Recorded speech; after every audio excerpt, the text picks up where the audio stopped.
Okay, well, welcome to the PMI Clearly Galveston Alternative to the Cruise webinar. Thanks for joining. We're going to get right into the program without very much delay. Just to get things started, those of you that are interested in PDUs, the very last slide in the webinar will have the PDU information on it, and if there are any questions about that, there'll be a contact person for you to call or talk to about your PDUs. We're going to have 3 different presentations. Each one of the presentations is going to focus on some aspect of the talent triangle. So this particular webinar will be split into PDUs between 1/2 in leadership, 1/2 in strategy, and 1/2 in business, I think it is, or technical, I should say. 1/2 technical, 1/2 leadership, 1/2 in business strategy. So for those of you that need those PDUs, that information will be provided right at the very end. As we get started, what I'd like to do is if you can use the chat box or question box to send in your questions. I'd like to see if we can try to address some of your questions during the presentation in real time. If you have any comments, please feel free to use the chat. I'll be monitoring the chat room and also the questions, and I will interject questions to the speakers at appropriate times so that we can keep this as engaging as possible. Okay, the presenters are all excited, ready to go. We, at this particular point in time, would have been on the deck of the ship having a cold Caribbean type of cocktail or something, overlooking the bay as we get started, but unfortunately the situation has changed, and so this is our alternative. We hope to have a Seminars at Sea in the near future. I'm not sure. AJ Collier, who is the president of the Clear Lake Galveston chapter, organized the Seminars at Sea about 13 or 14 years ago.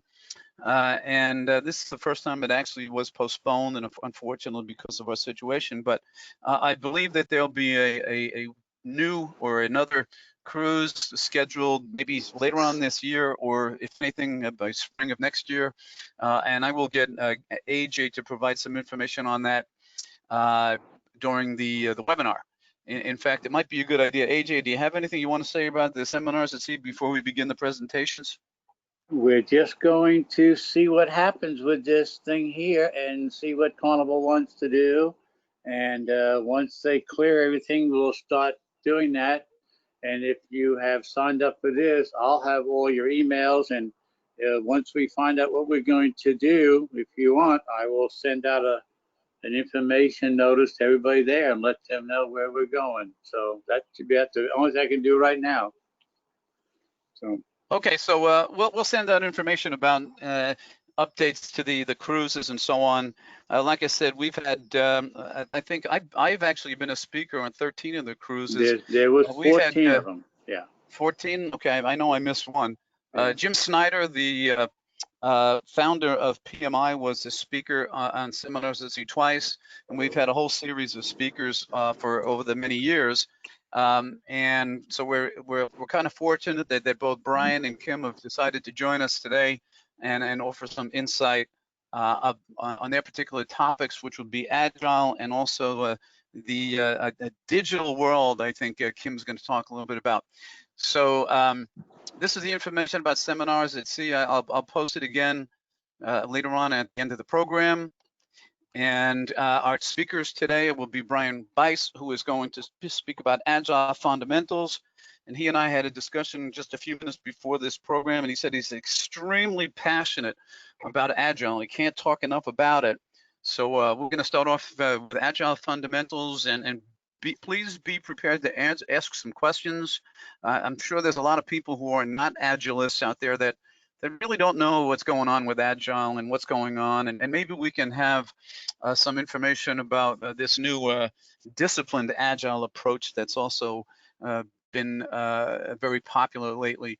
And then Kim will speak about digital business agility, and then the program will end with myself speaking a little bit about creative virtual team leadership. And with that, Brian, I'm going to ask you to, if you introduce yourself and begin our presentation on the Agile fundamentals. Thank you, Frank. Can you guys all hear me okay? Thumbs up? Yes, sir. All righty. As Frank said, I'm pretty passionate about Agile. I've been doing Agile about 10 years or so, and in my experience, it's been extremely efficient. I look at it as the maturity state of project management because it brings value to the business partners very, very efficiently and very quickly. So with that, it certainly head and shoulders in a lot of ways, and I'll talk about several of those as I go through, above the old waterfall methods of doing projects. So let me tell you a little bit more about myself. I retired from the military a few years ago. I'm not going to say when because that'll make me sound really old. But a few years after that, trying to decide what I was going to do after I grew up in the military, I found project management. I started working in a PMO, a government PMO office, and that was quite an experience. It really opened my eyes up to the profession. And since then, over the last 22 years, I have expanded my engagement by being a board member on 2 PMI chapters, New Orleans and San Antonio, and it's been quite an adventure. The last 7 years, I've actually been teaching one of the certification courses for my peers where I work, average about 5 to 13 or so students per class. So I do that about 4 or 5 times a year. And I do that as a volunteer, really, because I feel that that certification brings a real broad spectrum knowledge of Agile, and it's really a good certification to have. So on this screen, you see a card wall. Looks like a real busy product of a very busy, aggressive planning session. That's usually what people's impressions of Agile is, okay? A card wall with a bunch of stickers on it. I hope over the next 20 minutes to kind of broaden your view of what Agile is and where it's at today. So let's go on to the next slide. And please, if there's any questions at any time, throw them into the chat. I'm fortunate to be working from home and have dual monitors. I've got the chat window over here on the left, and as I see that pop up, our questions pop up, I'll try to address those.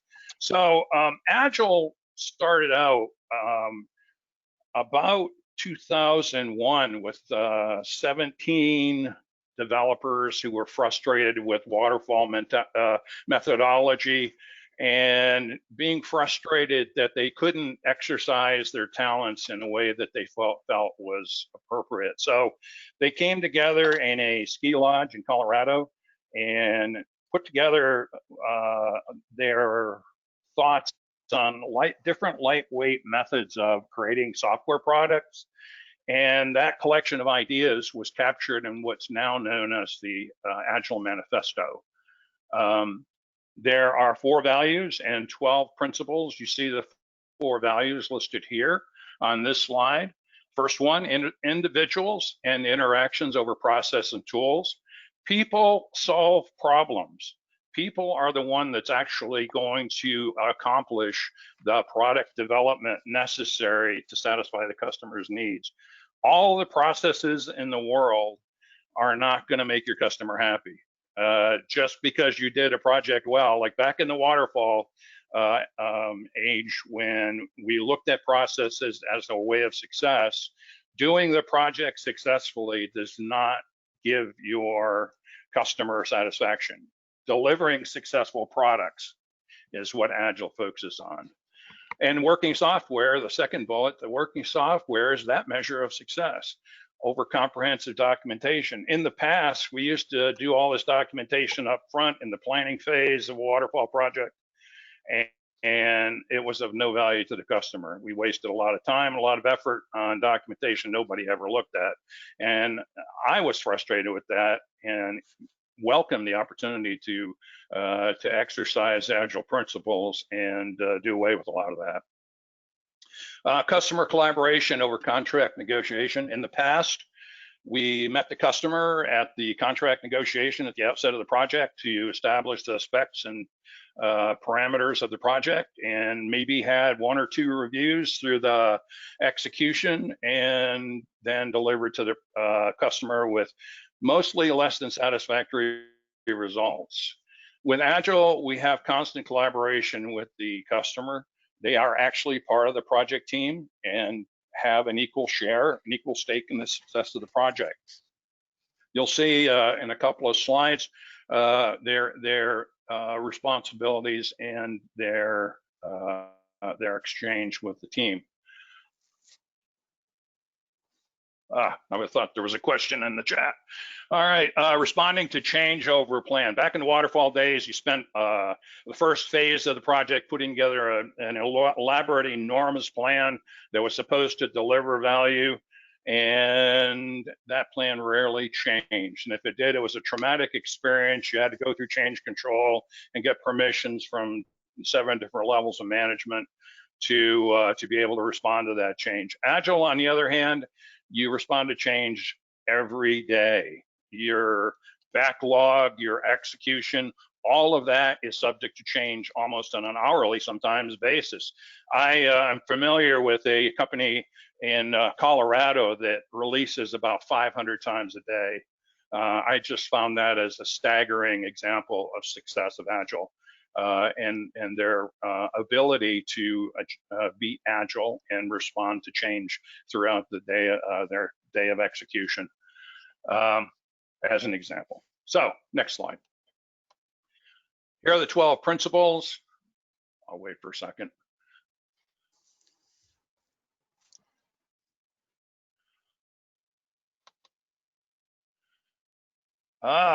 Don't we need a plan and a process to manage change? Yes, we do need a plan, and I'm going to explain that when I talk about Scrum. So here are the 12 principles. I'm not going to run through all of these because I do have to watch my time. The first one, our highest priority is satisfy the customer through early and continuous delivery of software. That's the only thing that's going to satisfy the customer. They're paying us to deliver them a product, in most cases, the software. Now, I will say, and I'm excited to see this, that Agile principles have expanded beyond software development. Agile is being used in the food industry, the music industry. I even saw a webinar last week of a international volunteer organization that's using Agile to develop an electric car. I think the delivery period was 3 months, and it usually takes 5 years to deliver a car, but they're doing an electric car in about 3 months, using a lot of social networking tools and the internet to exchange ideas and execute their plan. I thought that was pretty amazing. 2, welcoming changing requirements even late in development. Agile processes harness change for the customer's competitive advantage. The customer's marketplace, the customer's understanding of their requirements, the customer's need, everything is going to change in a project. Agile principles allow for that, and in fact, we welcome that so that we can take that prototype we're building and hone that in closer and closer to the ideal of what the customer wants, based on the customer input, based on their driving the backlog toward the needs that they discover along the way, and as they evolve and mature. Deliver working software frequently. Yes, sir. You have a couple of questions. I think we need to get to like right away here. The first question comes from Ed Puckett. He says, hey, I find the customers grow impatient with the collaboration. They don't always enjoy the iterative process. How do you keep the customers bought into the Agile method? I would answer that first by saying we want to deliver frequently. That's actually the point that I'm on right now. By delivering frequently, you engage that customer in accepting it and proving to that customer that you actually can deliver the value that you proposed at the outset of an Agile project. The more value the customer sees, the more you build that trust and confidence. And in fact, that trust and confidence, in my experience, lends itself to engage the customer even more in the project, so that they get more bang for their buck, and are able to tailor the project more readily to their changing needs. That answer your question, I hope? I think that the tediousness of the engagement with the customer is buffeted or buffered somewhat by the proof of actually delivering that value to them on a regular and very frequent basis, and as frequent as possible based on the circumstances of the project and the build. Okay, I've got another question, Brian, from Erica Bruno. She says, what size projects does Agile work best with? Can it be used with mega projects? Awesome. I actually did one. Yes, the size of the project doesn't matter. The principles apply to whatever size project you're doing. I've actually had projects of $10 million implementing an enterprise-wide system where I implemented Agile principles. In some cases, that may be a program level where you have multiple delivery teams, and you run separate backlogs for each team based on how the components are broken out in your architectural design. But it works very well for large projects. I've had great experience with it, great success. Okay, Brian, I'm going to allow you to move forward on this, but I think that getting back to Erica's question, I think that's what the whole purpose of Disciplined Agile is to, you know, bring this into a more organized focus for people who are kind of questioning some of the principles of Agile and how they are applied. We're going to come back to that. There is one more comment. It's not a question, from Harshala Patel, who said that instead of valuable software, it should be valuable product. And that goes along with what you were saying about deliver value frequently. So yes, with that, I apologize. I am a software project manager, an IT project manager. So I tend to, in my vocabulary, tend to lean towards that. But you're absolutely right. It is delivering the product, whatever product that is. So apologies up front for focusing on my experience. I'm going to go to the next slide. You guys can read these when you get the slide deck, because there's a ton more. And as I look at it, I've got about 20 minutes left, 23 minutes left. So there's lots of different methodologies. The Agile umbrella under the Manifesto has generated about 23 different versions of Agile methodology. I'm going to talk about two that I'm most familiar with, Scrum and Kanban, but there are several out there. One of my favorites that I actually haven't been able to experience, but I'm really interested in, is test-driven development there on the right. That is driving your backlog and your developers to take the story, create the test case, fail the test case, and then work to pass the test case. It's a different philosophy of how to actually execute the development, because most cultures don't want to fail. It's not really widely used, unfortunately, but it drives to answering the test criteria right away. So let's jump into Scrum. Next slide. And I have to throw this picture up because I didn't mention in my intro, but at one point in my military career, I was actually playing rugby. I was fortunate enough to play on the Army Select Team for a couple years. So when I talk about Scrum, it's very near and dear to my heart. And the principles of Scrum actually came out of rugby. So let's go on to the next slide and let's talk about a execution of Scrum. This is a classic picture that many people use to demonstrate what Scrum's all about. There are 3 roles on a Scrum team. The product owner there on the left, And then just to the right of that, the development team, and then the Scrum Master. You see him in the circle. The product owner is responsible for the backlog, for taking the business requirements, as you can see on the chart, interfacing with the stakeholder community, and all the people that in his business that have any interest in developing this product that they want. From those requirements, he builds product backlog, and the product backlog are in the form of stories. I'm going to talk in a little more detail about stories on the next slide because they're really, really important.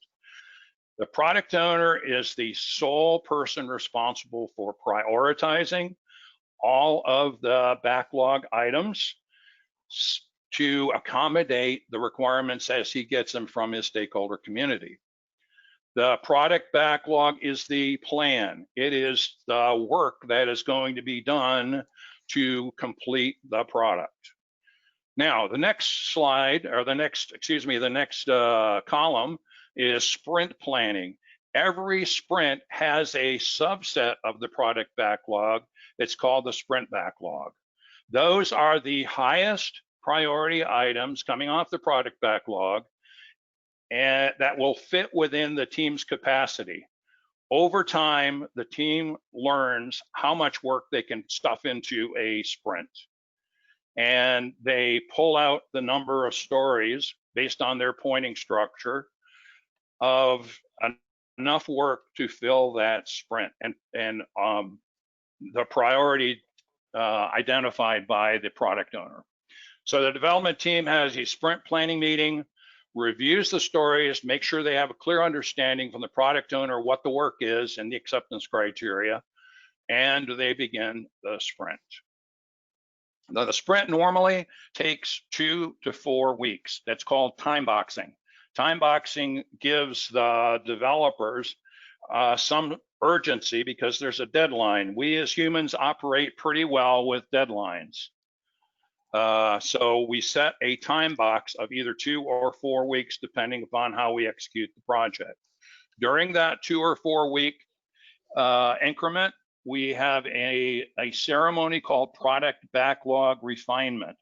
That's a critical step in the Agile process as it takes a look at the changing requirements coming out of our stakeholder community and goes back and refines our backlog with improved priorities or injecting new requirements as they're discovered, or new discoveries in the development process that generate more work. Those create stories as well and are prioritized in our backlog for the upcoming iterations.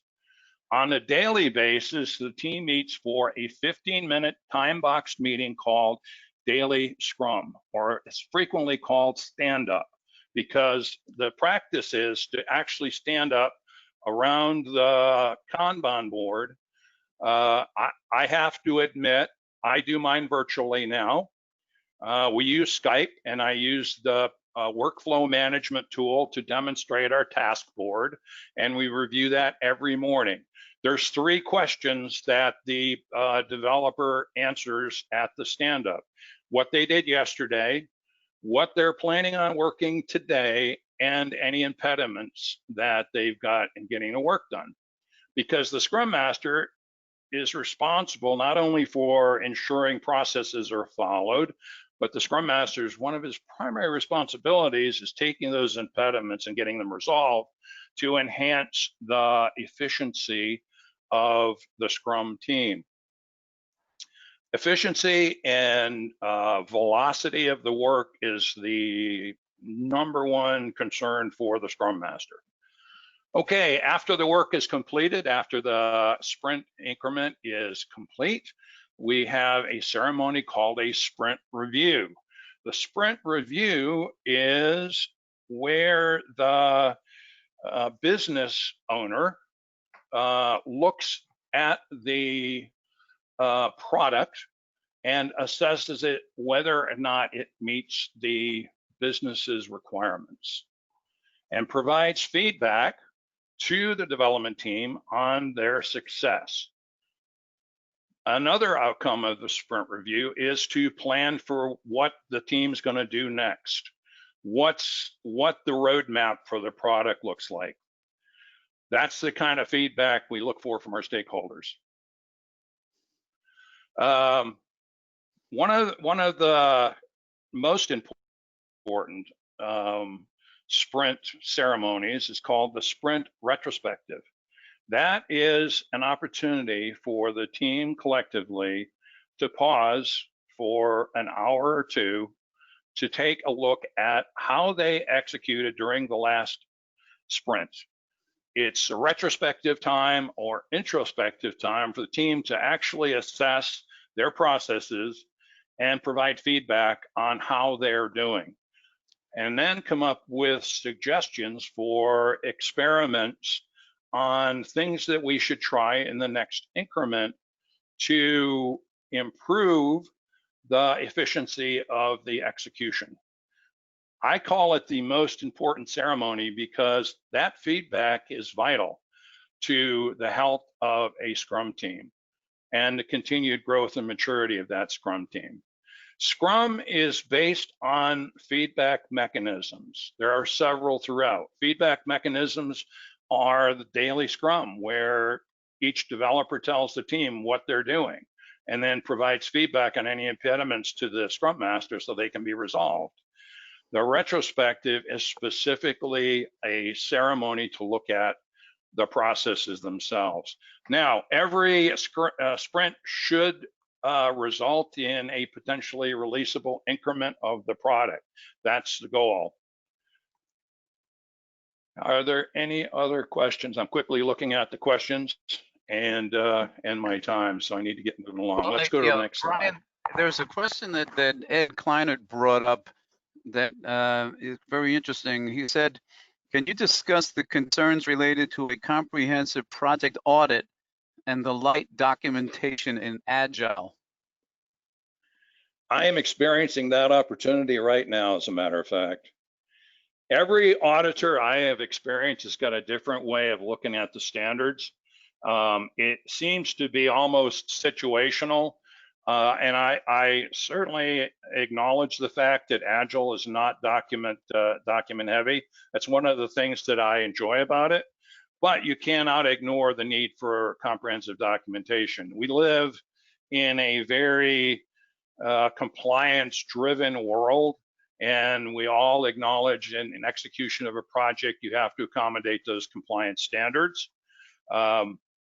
Know those up front. They are as important as the business requirements in satisfying the business needs. Because if we build something and don't document it in the appropriate manner to meet compliance, then we're certainly not delivering a valuable product, and we're putting our customer, our business customer, at a disadvantage. It may not be the answer you're looking for, but that's been my experience so far. Hey, Brian, I think that is one of the challenges, and I think that it created a lot of confusion in Agile, and then you had all these, I forget the terms that they were using, but I think you said there were like 23 or 24 different kind of Agile approaches, and then there was, I'm trying to think of it, some kind of customized Agile or something like that, because you got a need in business to have contracts for protection purposes and legal purposes and things like that. There's got to be some kind of change process. There have to be some kinds of plans.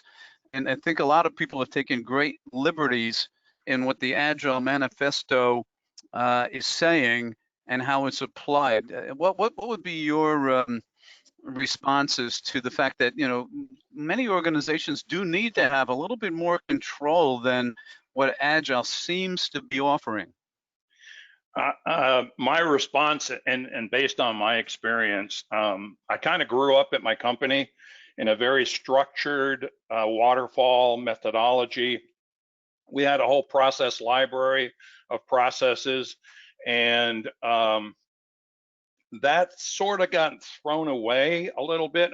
And when I was doing waterfall projects in that environment, I felt very comfortable because I thought you'd be an idiot not to fail at a project when everything is spelled out on how to be successful. that's the whole mindset of a successful project is meeting all the checklist items on the execution. Grew up in that world, very familiar with that world, but now with an agile environment, they my experience, they sort of thrown all that away. And there are bits and pieces of it that I still think is very vital. Like change control is a good example. Change control used to be very lockstep in my experience, but now change control is a little bit less structured than I'm comfortable with. So that's one area that I continually ask questions about, and as a project manager have to be concerned about, because we as project managers know we're responsible for pretty much everything in the project. There's not areas that you can ignore. So I acknowledge the fact that there's lots of auditors out there now, and we're probably getting audited in our project environments more so than any time in the past. But in each case, it's a new experience, at least in my experience now with auditors. Know and understand your business compliance requirements for the product you're developing and accommodate them as best as you can within the project. And I think is the best answer. I hope I answered your question, Frank. Yeah, well, I just think that, for me, being in the waterfall traditional project management realm for many years, and hearing a lot of people, talking about agile, this and that, and then of course there's some, I think, distortion of it, and there are people out there who believe that once you're agile, you don't really have to do anything except work. There's no need to document or have plans or schedule anything. You're just going to do stuff and see what happens. And I think that there's a lot more to agile than that, and it requires people to have at least a fundamental understanding of agile. Now, Ed, as a follow-up, he said when the auditors are asking for the details of test protocol and the scripts and the rounds of testing and the results, it can be intense, and we need the clear plans and data to support the work. So that that is something that that needs to be addressed. I think it said something. Let's see. Change over following plans was one of the things that you said, and unfortunately, there's a lot of people out there that want to see a plan, at least some kind of a plan, and they want to see, how you're following the plan. And Agile, I don't know, does it really Yes, address that concern? it does. One of the deliverables that I didn't mention from the product owner is something called a roadmap, and a roadmap really is the overall picture of how the business wants to evolve this product. That is the best representation of a plan from a strategic perspective. From that, and the plan ought to include all of the features that the business wants to incorporate in this product build. From that, those features are driven into the backlog and disintegrated down to stories. So that is the planning structure within Agile as I experience it. But it's based on that business view of how they want to develop the product, and that's generally called a roadmap. Okay. Okay. Okay, user stories. One of the weakest areas of execution, and probably the most critical, is user stories, because this is the vehicle that we use to communicate those requirements to the development team. The traditional format is to write the story as a particular role that wants to do a specific functionality so that a business benefit happens. That is the typical structure. As equally important is the acceptance criteria for that story. The acceptance criteria for the story is the definition of how the business looks at that story being complete. It gives that developer the definition of done for that story. Okay, that tells the developer when he's done. Now, 3 key elements of user stories are the card. We create a card, whether it's an electronic version, and most of the workflow management applications I've seen still use a card format and still use a card wall as a visual representation. The conversation. The card just holds the information that eventually a conversation is going to happen. Either developer has questions about what the content of what's written in the story and doesn't quite understand and has to go back to the business partner to get further amplification of what it is they really want, or the conversation occurs at that review when the developer shows his products and how the business accepts those. And then that's the confirmation as well. That confirmation that the story is complete, the work has been delivered to the needs of the business. All righty, next slide. Definition of ready is agreed to by the team. That is kind of the standard by which the work in the backlog is ready to be worked on, ready to be brought into the state of in progress. I've put this acronym up here, INVEST. It's just the terms here. You can see them: independent, negotiable, valuable, estimable, and small and testable. Those are really the characteristics of what a story should be. A good story will fit these criteria. You don't want any 2 stories dependent upon one another. You're just setting yourself up for more risk. It's negotiable. There's a chance to have conversation about what's been written on there and make it clearer to the developer. It's valuable, actually delivers value in the outcome to the business. You can estimate it. The team understands it well enough to be able to estimate the work. We want to keep it small because it's proven that smaller increments of work going through our workflow is more efficient, and it's testable. We want to make sure that we can actually prove that it is what we say it is. Next slide. The other definition that the team agrees to is the definition of done. Now, this is an example. I only provide this as an example. It's what the team feels are the necessary standards that every story has to meet to be considered done. And this will change over time. As the team matures, they will go back and revise their definition of done. In fact, it's one of the items that frequently comes up during the retrospective. They relook the definitions of done and may change that definition based on their experience in the last increment. Next slide. The other methodology that I have a lot of experience with is Kanban. This is a little different philosophy. It's not time boxed. It's simply creating a backlog, and the team pulls work into progress in order of priority, taking the top story and bringing that into progress and going through the workflow system. I provided an example here with pretty much standard columns. The key to Agile execution of Kanban is creating work in progress limits, or WIP limits, for each phase of the workflow.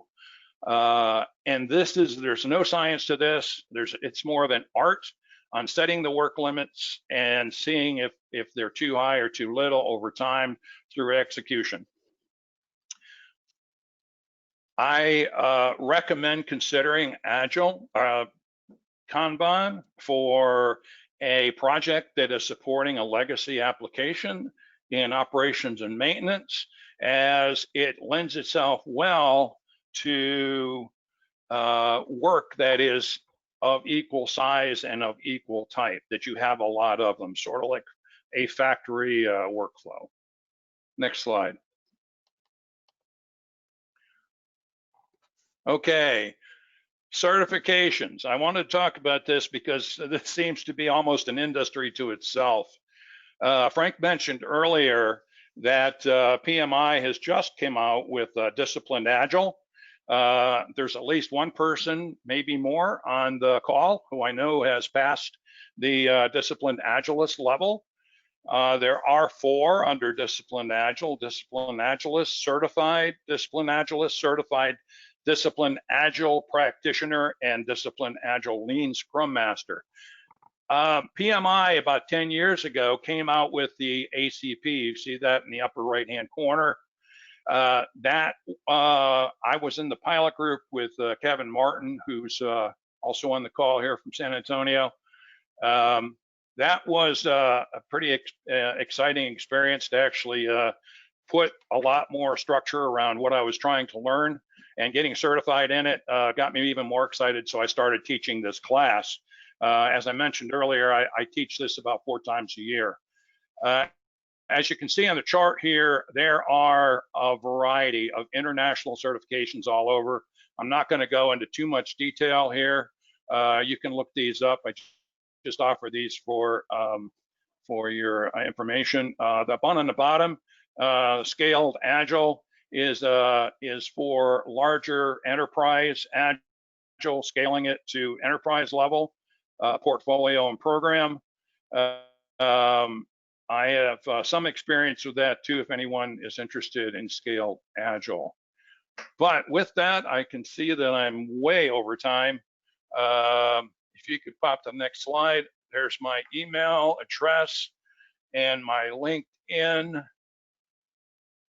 Okay, before I put that slide up, there Information. are two items. One is Eric wanted to know what classes you teach. Okay. Yes, And ACP. the other question is on this particular slide, what does the block column on the Kanban refer to? Oh, let's What pop is the back to block? that. Oh, blocked. Yes. Okay. Yeah. Good question. Blocked means a story that can't go forward because of some impediment. Either another piece of work that we discovered is a dependency that we didn't know up front, and that other story has to get finished before we can go forward with the story that we consider blocked, or it's an external agency that hasn't done the work that we've asked them to, and we have a dependency on an external agency that we generally don't have much control over, but we can keep reminding that, hey, we're still waiting on the work. So that's blocked. If it can't go forward, it's blocked, usually for a dependency on something else. Good question, thank you. So here's a bunch of pictures of stuff that I've done or been involved in. You can see up in the upper right-hand corner, yes, I am a professional Santa Claus.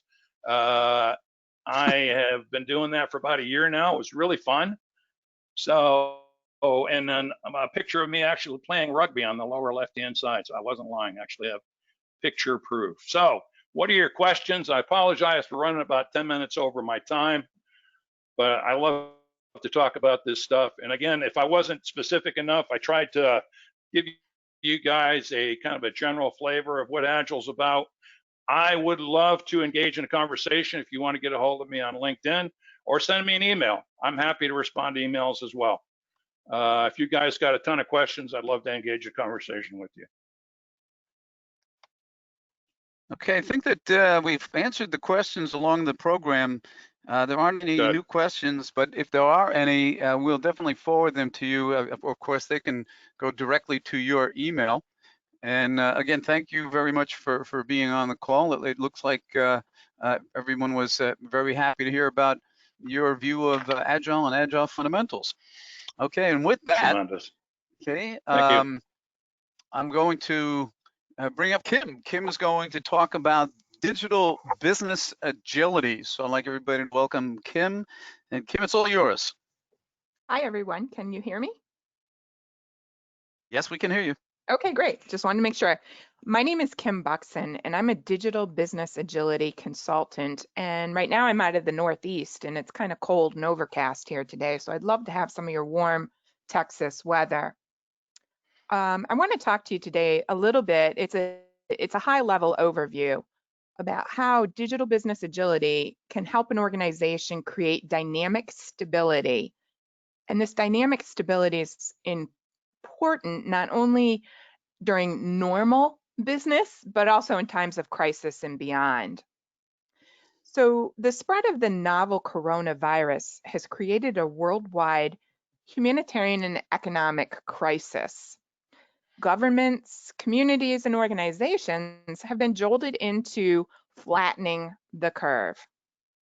Organizations have needed to accelerate their actions, not only to protect employees, customers, and suppliers, but also their financial results. These days, it's anything but life as usual. We know that there's a rapidly evolving crisis of both work and jobs. We have a greater need for focus, speed, boldness, and innovation of how we work. Just last night in my inbox, there was an interesting link to an article from Inc.com, and it was entitled Mark Cuban's 4-Point Crisis Survival Guide. And what he was talking about really is how organizations need agility. He had 4 points. And he also stated in the article, it's a transcript of a very short interview, how we're going to get to the other side of this, but it won't be business as usual. It's going to be America 2.0. And I absolutely loved that, America 2.0. So that's what I'd like to kind of think about what the new normal is going to be. There we go. Digital technology and business agility are huge buzzwords right now. Okay. And agility really is, very simply put, the ability to adapt and respond to market opportunities. Digital business agility transformation requires every activity in the company, from marketing and lead generation to sales and accounting workflows, HR, finance, IT, business, ops. They all need to be digitized and aligned and automated and customer focused. Companies today can no longer take months to respond to changing customer preferences or implement new ideas. A digital business agility transformation, it's a complex process that impacts all strategic aspects of business, including internal operations, customer-facing processes, and your business model. There are a lot of companies out there that will adopt lean and try and claim that they're agile. Just because you've adopted lean practices and removed waste from your organization doesn't mean that you can quickly adapt to change. If you just add in the digital technologies such as data analytics, security, cybersecurity, that also doesn't mean that you have agility. Okay. And today, both digitally native and non-digitally native companies, they're constantly reinventing their products, business models, and processes for staying competitive and profitable in an increasingly dynamic environment. Companies undertaking a digital business agility transformation need to realize that it's not just a one-time, one-size-fits-all initiative. It's a lifelong commitment to regularly changing and transforming to those changes that are brought about in the future. And if your organization truly adopts agility, it's one that becomes responsive, that can pivot rapidly. They're effective and resilient. That's their stable backbone. And that's going to be incredibly important, even more so now in the post-COVID world going forward. Okay. There we go. Sorry about that. The coronavirus pandemic has placed extraordinary demands on today's leaders. There's an extreme degree of uncertainty that's given rise to disorientation and a feeling of loss, that feeling of loss of control and emotional unrest. What all leaders need during a crisis, it's not a prescribed response plan, but they need behaviors and mindsets that will prevent them from overreacting to yesterday's developments and help them look ahead. They need to overcome that normalcy bias,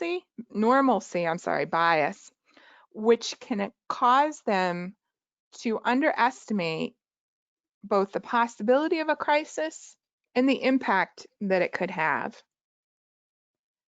During a crisis, effective responses are largely improvised.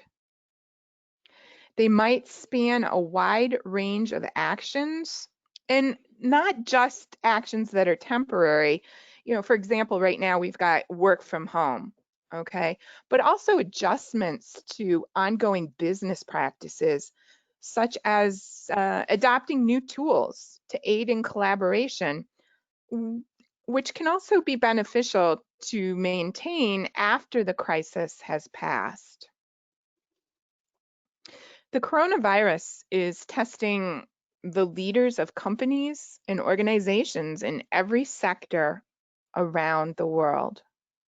We need leaders, and really what we need is every one of us to help establish and reinforce behaviors and values that can support our organizations and communities during this crisis and prepare them well for the next large-scale challenge. One of the behaviors, if I can get this slide to advance,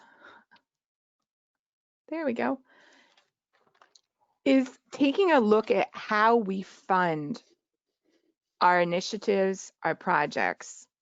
And it's really time for finance to redefine and update how they deliver value. Okay, we've seen the efforts to contain this virus literally shut down entire economies. So one of the questions is, how can you plan for the future in times of uncertainty and chaos? What changes can you make to reduce risks and help weather the tough times ahead? And one of the ways to do this is organizations can change the way that they spend money and allocate resources. The annual budget plan needs to be replaced. Organizations still need to plan, but strategy and planning needs to be continuously reviewed and updated in order to respond and adapt to today's ever-changing set of circumstances.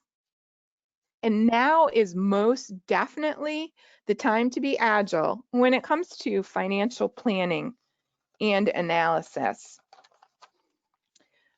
More than ever, the ability to rapidly pivot and adapt based on today's changing conditions and quick feedback is going to be critical to survival. When we're talking about finance and budgeting, one of the temptations is to assume that you have control over what happens. We set priorities, we allocate the budget and follow predefined processes and plan, and then we check in again next year, right? That sound familiar? Who hasn't had the experience at the end of the fiscal year of desperately trying to spend the budget money that you haven't spent so that you'll get the same budget next year? Well, that's a behavior that we really need to stop going forward. These rigid legacy controls and assumed outcomes aren't the way to get us through this. What we need is flexibility. Okay. And Agile funding looks to venture capital firms for the way to do this. Venture capital firms, they don't fund projects. They fund teams. They fund actual solutions to problems, not just that first guess at an attempt at a solution. They they allocate people and resources in small amounts to try something out over a short period of time. They have the team demonstrate proof of what they've learned, how they're adapting, and if what they're working on deserves more funding. Agile funding truly focuses on short allocation cycles, fast feedback loops, and rolling forecasts to make their strategic decision. Kim, question Yes. for you. Sure. You just mentioned the the annual budget, planning the budget, and then trying to spend money at the end of the year so you'll have that same money the next year. Is there a need now for, and I know that there's all kinds of different parts of Agile, but do we now need the Agile strategist and the Agile accountant? I mean, do we need to have that now? I mean, that really isn't discussed anywhere, but it sounds like you're leaning in the direction that we have to build our budgets based on a very, very rapidly changing future, and you can't just set it and leave it the way it is. So what's your thoughts on that?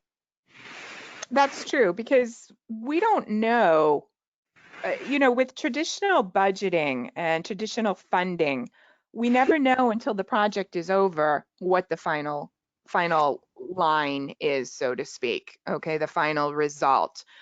And we really need to look at doing this incremental style of funding with frequent reviews. It's the same thing for our strategy.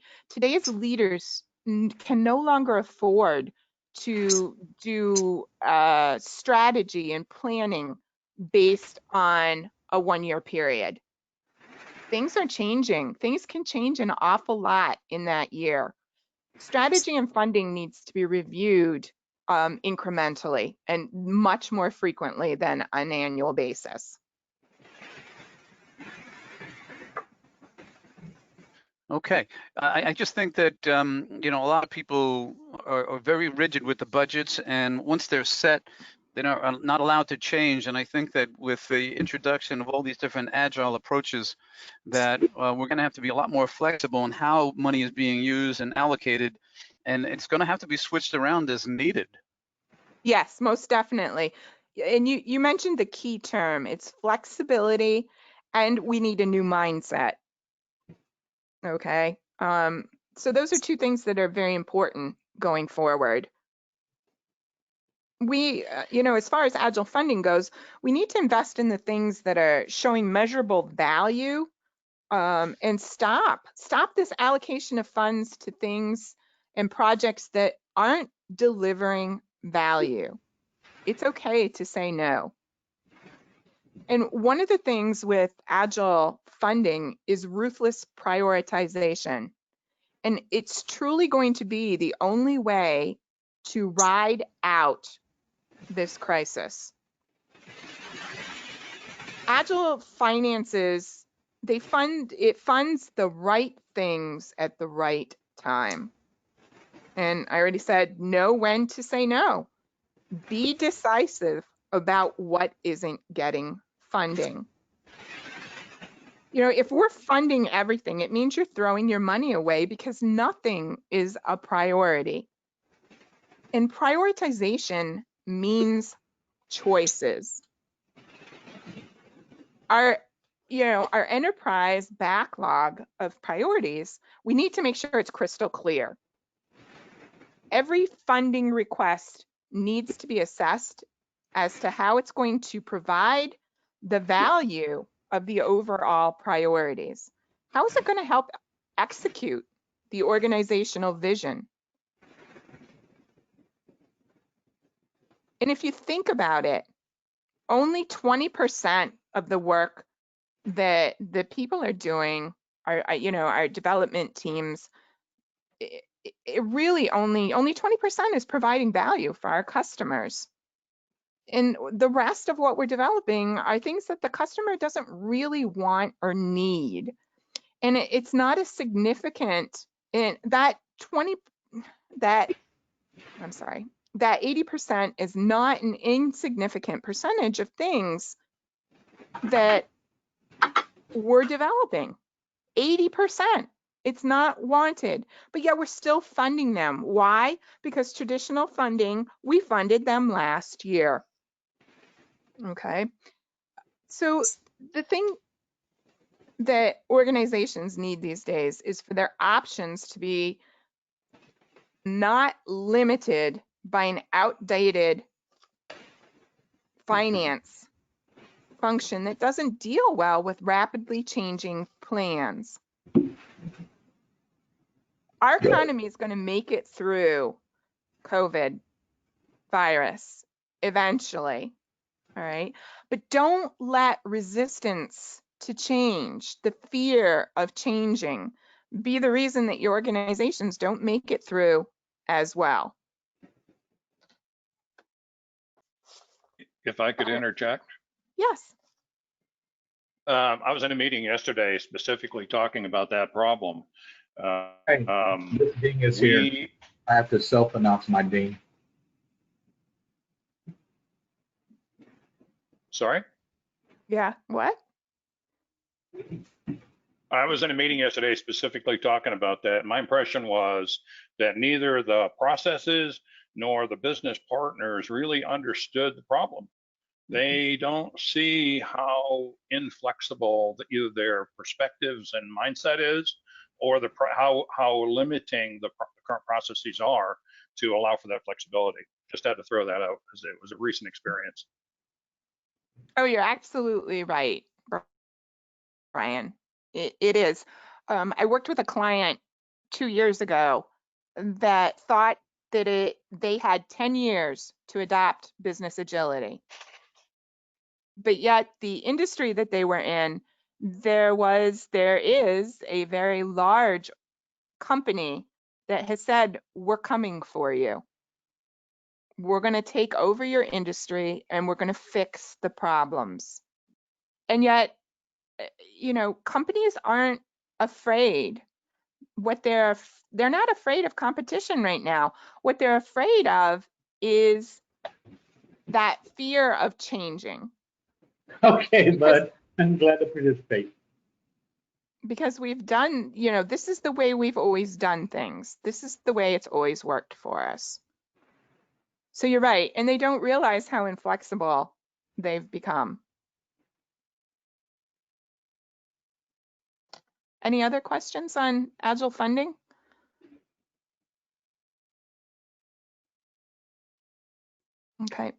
Okay, Frank. Yeah, I see where you've got control of the screen and you've moved ahead for me to digital technology. Many people today have taken for granted today's digital technologies. These are things that we didn't have access to a few decades ago. And we have some people who are very critical even of these devices and services. They argue that they steal everything from our jobs to our privacy and to even our very humanity. But it's these technological innovations which have been called trivial, non-essential, and even harmful during times of calm that have now become indispensable in coping with this pandemic that we're in right now. I do. What we thought was NGR wasn't being handled. What we learned is we're touching all the pending and everybody else. So their thought was, let's just include everybody, even if we can clear them. That's certainly an additional risk if we clear some NGR, and this goes back to the synthetic ID, because you and I know that synthetic ID was at one time housed in that NGR group. Our synthetic manual processes are catching them, but that was the recommendation. was that we just include them in this, post 85 or what was pre 85 rules, now post 85 rules. That was a shift yesterday morning.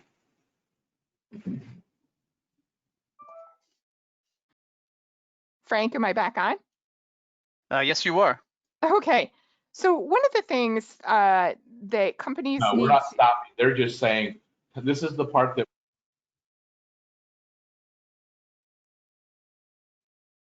Okay. Go ahead, Kim. Go ahead. Okay. Kim. Yeah. So one of the things that you need, companies and organizations today need to keep in mind is they need to consider how the technologies available to them align with their overall goals. Okay. You know, I mentioned before that just adding in digital technologies doesn't mean that an organization is going to be agile. They need to use digital technologies to augment how they operate, how they deliver value to their customers. And Frank, you've got control of the screen, so if you want to move ahead.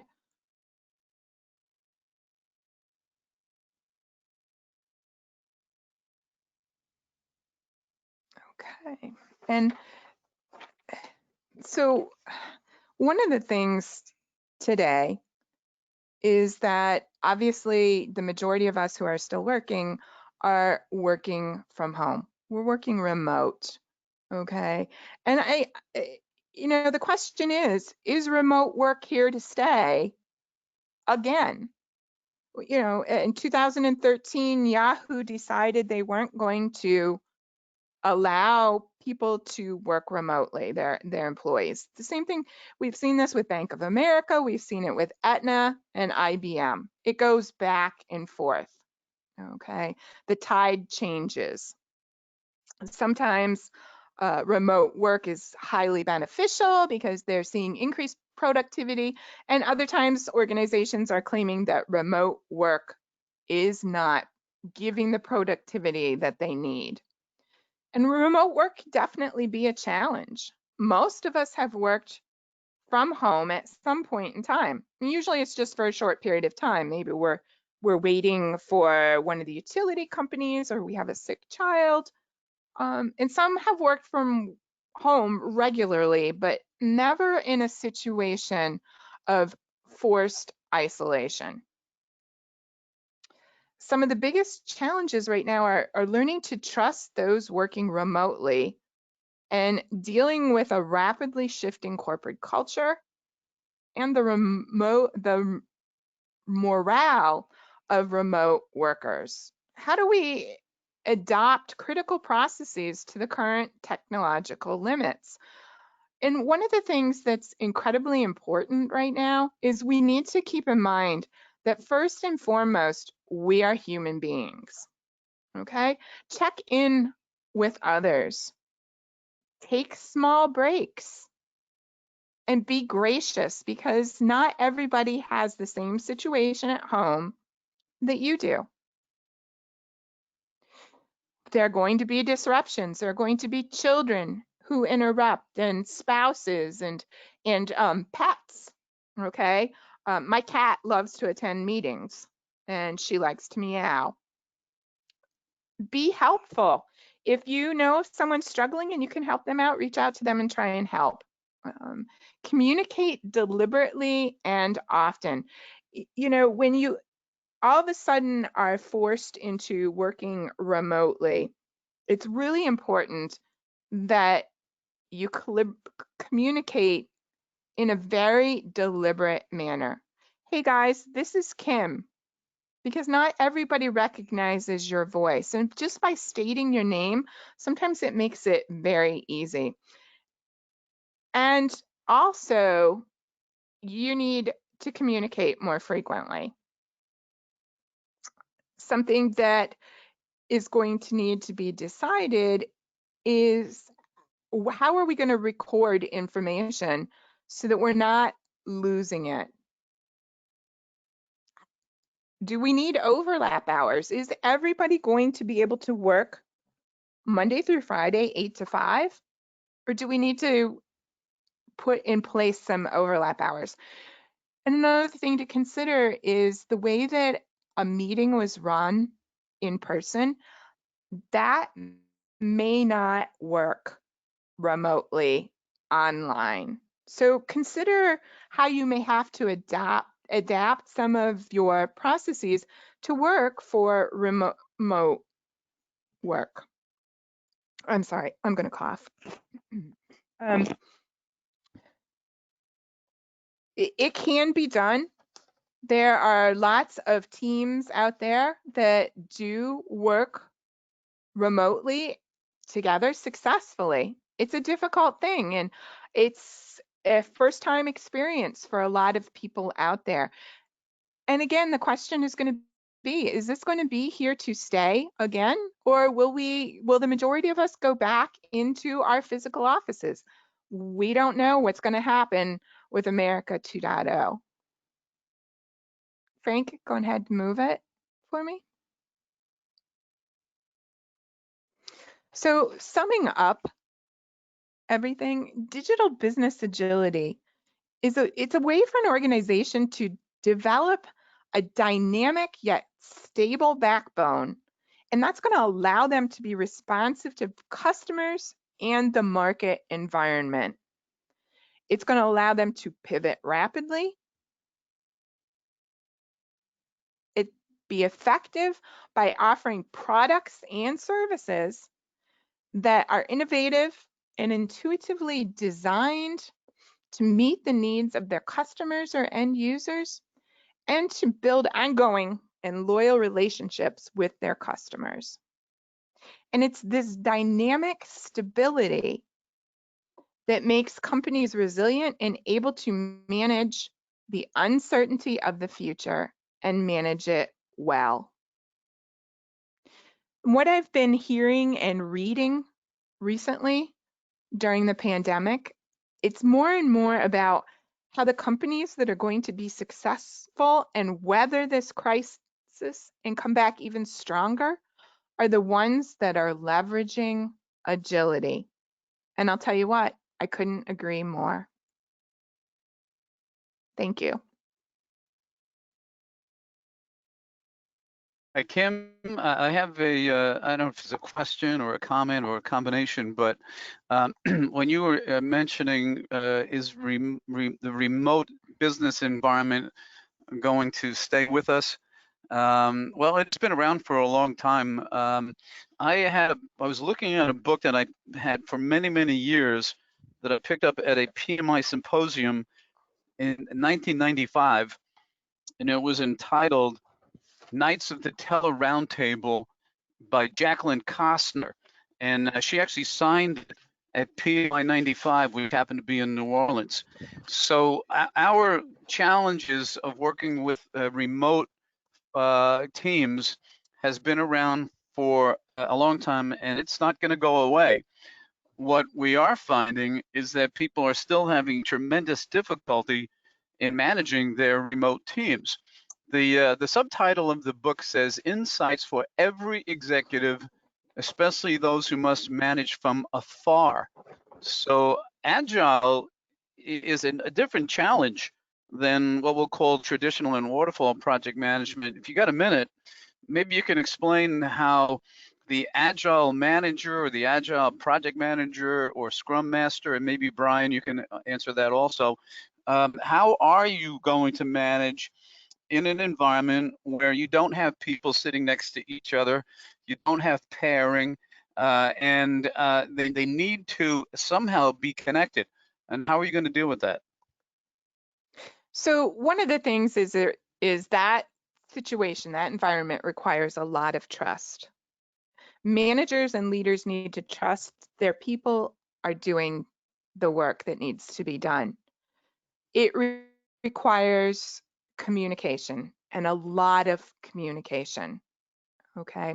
It requires the technologies that enable the teams and the people to work remotely. Some of it, I believe I listed on the digital technology slide, you know, do we have enough broadband broad, you know, can we do the video conferencing? Do we have the bandwidth to do this? Okay. And just because an employee has that knowledge of working remotely doesn't mean that they have that ability. They may struggle with the technology. It's a learning curve, and it doesn't happen overnight. I've been involved with working with remote teams for over 13 years. Some have been very successful, and some just couldn't do it. It also depends upon the person. So I hope that answers your question. I think it's going to be a challenge. It still is, you know, with the various platforms that are out there, security issues, the need to be in constant contact, working in small groups. I think that you know, we're still going to see a lot of changes in the technology regarding managing remote teams, and a lot of changes in leadership styles when it comes to managing remote teams. But Kim, thank you very much for sharing all that information. I'm going to move on to the next presentation and try to squeeze that in the next 14 minutes before we close out. For those of you that are online, you can. I put my email in the chat box, and I also there'll be a contact information at the very end of this presentation, in case you're interested in getting a copy of the slides. So with that, I'm just gonna move forward and try to rapidly cover a little bit about managing in with a virtual team. So what you have here is Kim's information. You can contact her at her email down at the bottom if you have any other questions about that. And feel free to comment, send questions, and if we don't get to them during the webinar, we will certainly try to get them answered for you and send you an email. Okay. My session, and I'm going to try to cover this in 13 or 14 minutes. Creative leadership for virtual teams, the innovative virtual team leader. I like to focus a lot on leadership, and I think that leaders need to have a very, very creative and innovative mindset. And that doesn't mean that the leader has to be the one coming up with all the ideas. What you have to do is create an environment for your teams to be creative. So it's really not so much the leader making up all these new ideas and creating new things. It's getting the team to think differently and look at problems from different perspectives, and therefore letting them generate the ideas. So my objectives, and I'll try to cover them very quickly. Unlock the creativity that you all have. Start to use your right brain for some thinking. Most project managers that I know of are really left brain thinkers, very logical, approach everything in a step-by-step fashion. I think that the creativity, innovation, and this agile trends seems to connect together pretty well. You have to take a look at things from a holistic perspective. I mean, really look at everything, be a kind of a critical thinker. You have to find a way to inspire enthusiasm with your virtual teams. You have to get them to feel like you're talking to them like they were sitting right next to you. And you have a couple of techniques here that I think will help you develop your leadership effectiveness. So that's what I'll try to cover really quick. I live in New York City. I speak fast. I'm going to have to speak really fast so we close this out. Kim said she's in the East Coast. It's really cold and windy here. We have not seen spring yet, and I don't think it's on its way for a while. But since everybody's in the house anyway, we thought that these webinars would be helpful. So questions about virtual leadership. How do I pull the people on my worldwide project together in one cohesive partnership? Now, feel free to make comments or send in a question about these questions. I mean, how would you answer it? What would you do? How do I keep my team connected and motivated? Now, Kim said something at the very end, which is really, really important. She said for the remote teams, you have to communicate. And that is one of the big challenges that leaders face. It's sort of like the old saying, out of sight, out of mind. You need to make a deliberate effort to be in touch with your virtual team members pretty much all the time, as if they were sitting in the office down the hall from your office. You have to do that. And that will not only improve the communication, but will help them feel more important and more motivated. And how do I create strong and trusting relationships with my remotely distributed team members? Again, Kim said something earlier. It's trust. If you have got to build up trust with these folks that you're going to be there when they need you, and that you're going to provide them with the tools and the equipment and whatever it is that they need to get their job done. That's what you need. Now, this is kind of an interesting thing here, and you really need to kind of think about how this might be affecting you and your team. It's called the articulate incompetent. Okay, now, and these are the questions. Does the meeting become quiet when a particular person joins the session? You got to start asking yourself, well, why is that happening? Is there someone who always tries to be right? In other words, no matter what everybody and any other idea that somebody comes up with, this person seems to have some better idea, to kind of just, discount whatever was said by someone else. Do you have someone that's a know-it-all on your team? If there's someone who always tries to get the last word in, that can be really frustrating, not only to the leader, but to the team. The other thing is the leader the one who always has to get the last word? You have to think about that. What about this one? Does someone try to top every story told by other people by offering some bigger tale? What you got here is you get, a combination of what we'll call difficult stakeholders that are out there. You're gonna have to find ways to deal with that. So the first thing you got to do is ask these questions. Now, articulate incompetence, as it says, know everything but understand nothing. Trivial matters become important to lower level minds. So you need to start thinking about that and take a good hard look at yourself. If you're focusing a lot on trivial matters, then you are actually a part of the problem, and you need to start to address that. Okay, now what we're going to do here is whack your brain, and I got that title. It came from a book that I read many years ago. It's called A Whack on the Side of the Head, and there was a sequel to that called The Kick in the Seat of the Pants. These are books on creativity, both by an author, Roger von O-E-C-H. So a couple of things here. The overwhelming conscious mind excels at analysis and reality testing a small number of alternatives, attending to work already on the table. Well, I think a lot of project managers do those kinds of things. We also have, the short-sighted analytical mind often fails to get the right work on the table, spending our time analyzing things that are really not that important, and then premature attachment to or over-analysis of an issue. If we keep at the same issue over and over and over again, it's definitely going to lose its importance, and people are going to want to move on. So let's not, years ago, there was a term called the murder board. That murder board is still in existence in some organizations today. But what they do is they take an idea and they try to find anything and everything possibly wrong with it so that it wouldn't move forward. And maybe we need to have a little less of that and start to see what could happen if we ask the what if questions instead of being so focused on the negatives. Now, many people are involved in something, have it. It's called BPIDS, okay? And what in the world is that? Well, that is the Business Professionals Innovation Deficiency Syndrome. And we're going to talk about the symptoms of that. Now, this comes from a book by Jeff Tobe, Coloring Outside the Lines. And I had the opportunity to meet Jeff several times.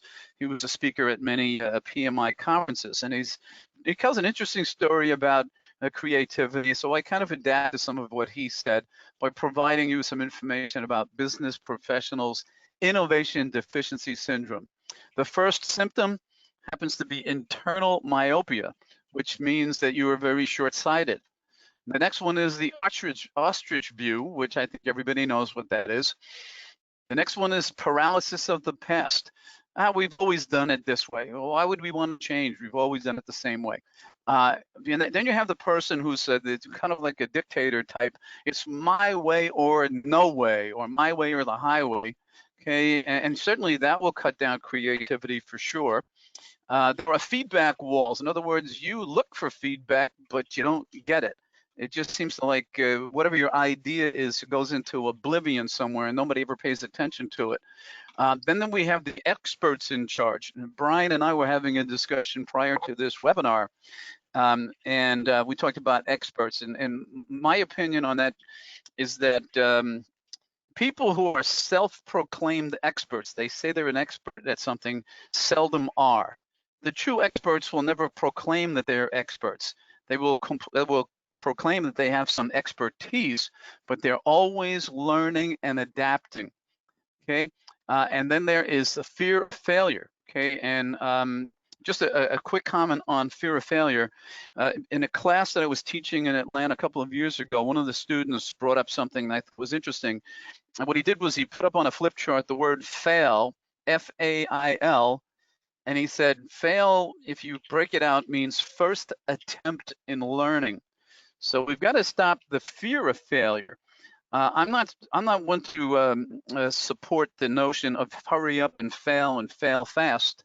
I am of the opinion that we ought to focus on getting things done, but don't be afraid to fail, because it's in failure that we actually learn lots of stuff and eventually come up with the solution that we're looking for. So regarding the whack your mind, what we really want to do is stop worrying about the past and the future and focus a little bit on the present. What's going on right now? We need to escape the guilt of what we didn't do in the past and the stress of what we think might happen in the future, because we can't really predict the future. We can prepare for changes and things like that, but we can't really predict the future. So let's focus a little bit on the here and now. Picasso said every child is an artist, and to live playfully in the present. So every once in a while, just take a look around you and use the information that happens to be right at your fingertips. There are lots of options. What we know is that adults lose their present mindedness, their ability to be creative between the ages of, actually, we lose our creativity a lot between the ages of 12 and 60. Between 1 and 12, kids are just very, very creative. Then they get on into school, and before you know it, there's rules and regulations, and then adults go to work, and rules and regulations and guidelines and procedures, and we lose that ability to be spontaneous. So we're all artists. Every leader is an artist, so your deliverables should be considered a work of art. Okay. Now, we all know about the ready, aim, fire approach, and that will get us to what is called the planned result. That's the target. And although I am not an agilist, I understand that we need to be agile enough to understand that the planned result may not be what we're looking for, that we need to focus on more of a ready, fire, aim approach and get to what I like to refer to as the desired result. And our goal, by focusing on the desired result and comparing with the planned result, blend them together so that we get to the result that's going to add the greatest value to our customers. That's really what the plan is. Now, I won't go down this whole list, but the globally accepted roles of a manager, and you can superimpose this over project manager also, managing and motivating and communicating and so on, but leading, which is developing a vision and strategy for the business and setting an example. Okay, so let's get creative. All right, we have a certain amount of creativity built in all of us. Okay, we can use creativity and innovation to solve unbelievable challenges. We got to go outside the world, outside to a new world. We got to, and most people, by the way, who are teaching anything about creativity and innovation avoid using the term thinking out of the box. Okay, so we got to go way beyond that. Forget about the box. Just to, drop down borders and start to look at things, and even the craziest ideas, in some cases, have a root of something that could be amazing to an organization. So you have to be very creative in your communication as well. Now, I know we only have about a couple of minutes left, but in the question box or chat box, just to jot down what you think to be some of the ways there are that can murder creativity, murder the ability to be creative, okay? And while you're doing that, I'm just gonna take a quick look at some questions. Let's see. Ed Puckett says, I find the customers grow. Oh, that's an early question. Let me go all the way down to that.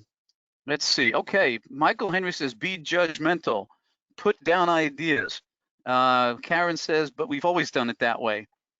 So these are definitely another one, analysis paralysis. Excellent. So we're not strangers to things that prevent us from being creative. Be condescending in your approach.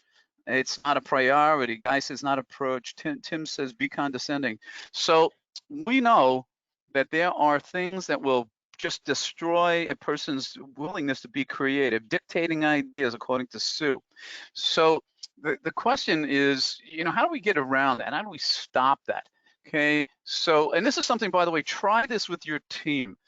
Ask them at the next meeting that you have, for fun, ask them to jot down 10 things that people do that will shut down creativity and see what they come up with.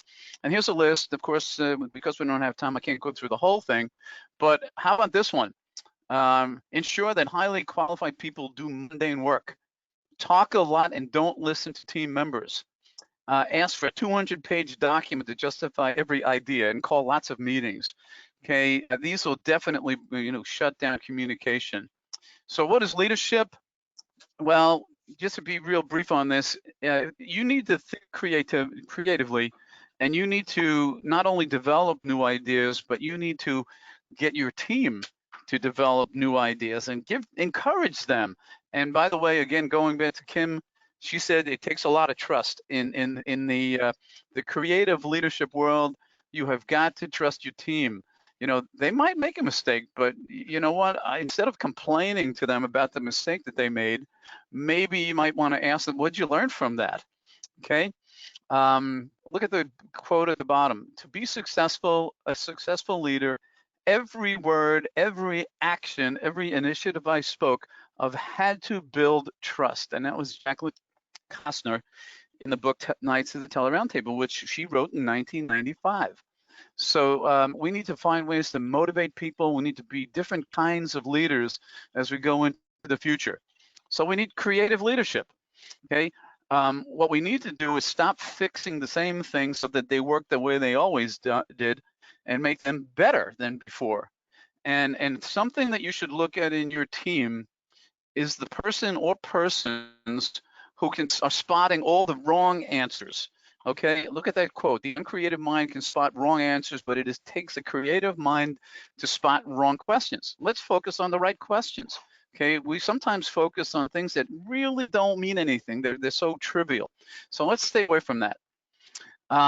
Real quick on present-mindedness. Present-mindedness is a point in time, and most of you experience it just about every day, where your brain everything is in alignment, your alpha and beta waves, everything's in alignment, and you can just recall amazing facts.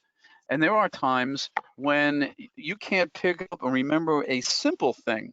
For instance, if you're walking down the hallway and you see a person, and you should know that person's name, but you can't think of it. No matter how hard you try, you can't think of that person's name. But 10 minutes later, you go get yourself a cup of coffee, and while you're standing there mixing your coffee, all of a sudden your mind gets kind of relaxed. You go into present-mindedness, and you say, John, you realize that it was there all the time. That is present-mindedness.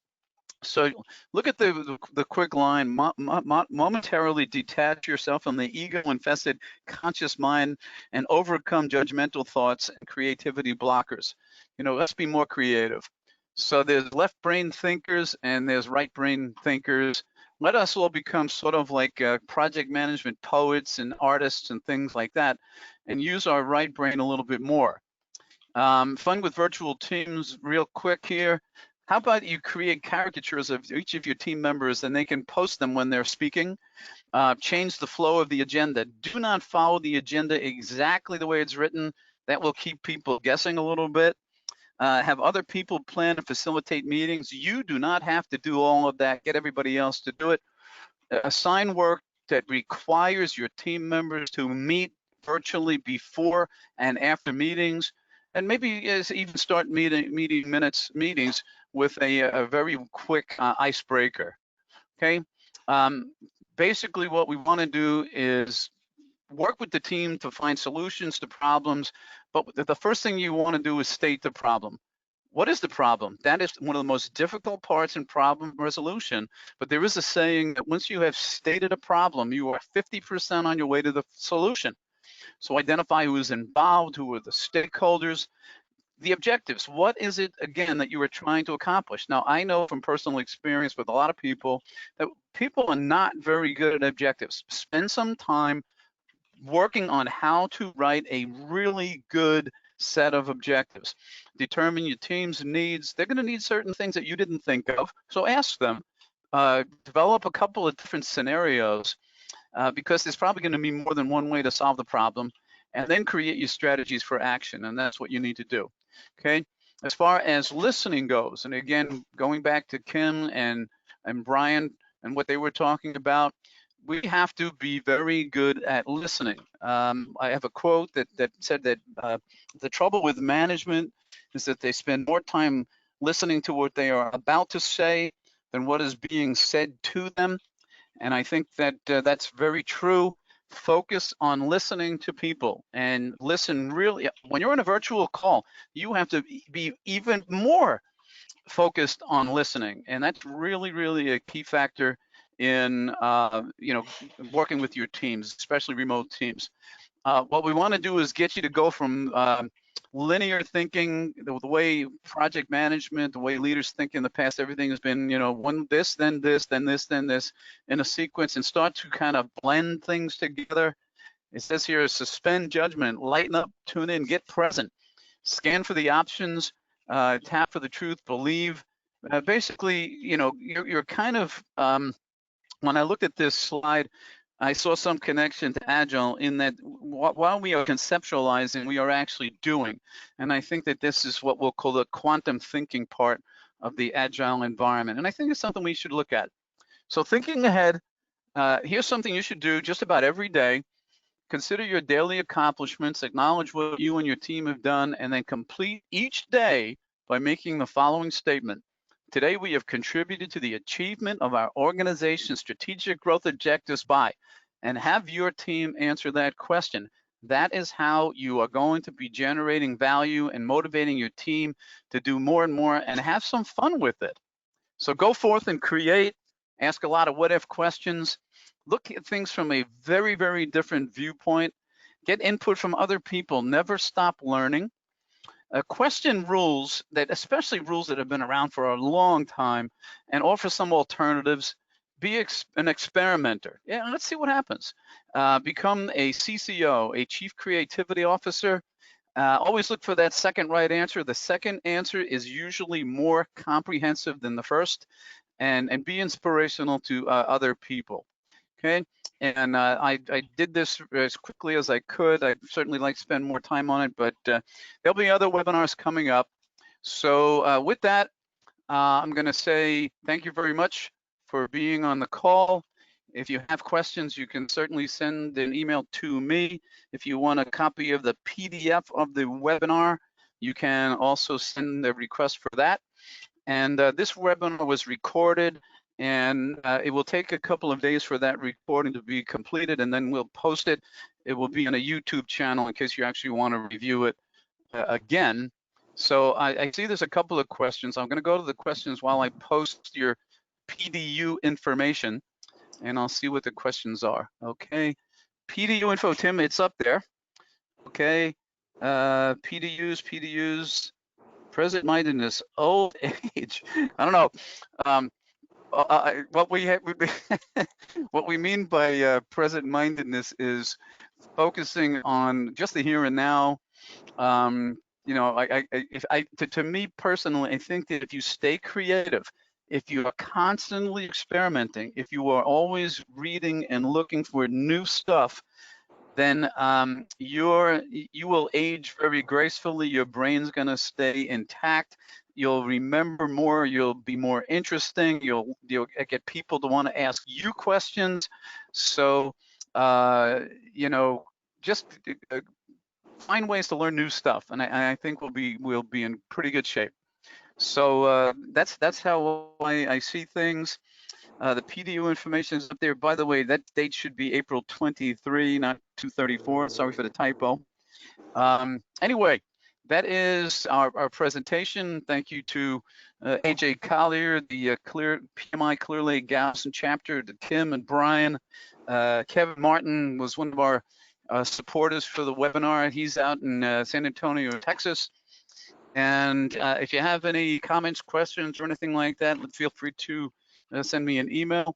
And certainly your feedback is definitely welcome.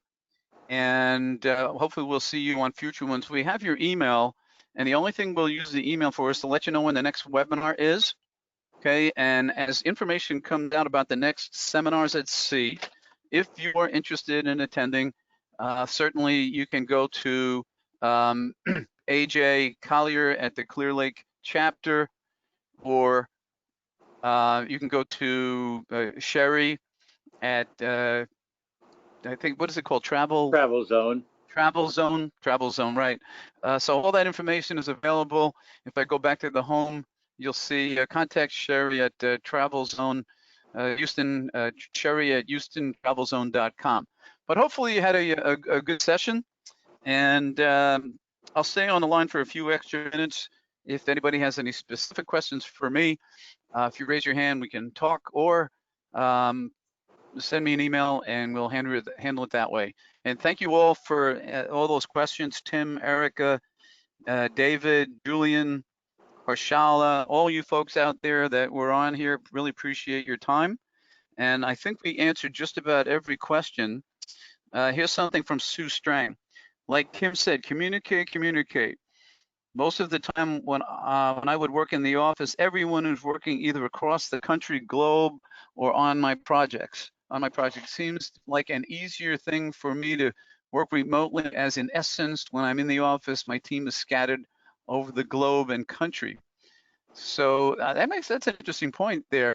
When you're in the office, you tend not to speak to people as much as if you were working remotely. I think that's an interesting thing. Julian said, what about analysis paralysis? We talked about that earlier in creativity killers. Let's see, being judgmental. Okay, I think we've covered all the questions. If we missed one, sorry about that, but I think we've done a pretty good job of getting all the questions answered. We're running over a little bit in time, but hopefully you'll forgive us for that. And hopefully we'll see you on a future webinar. So thank you very much. Kim and everybody else that's an organizer, if there's anybody who has a last minute comment, now's the time to do so.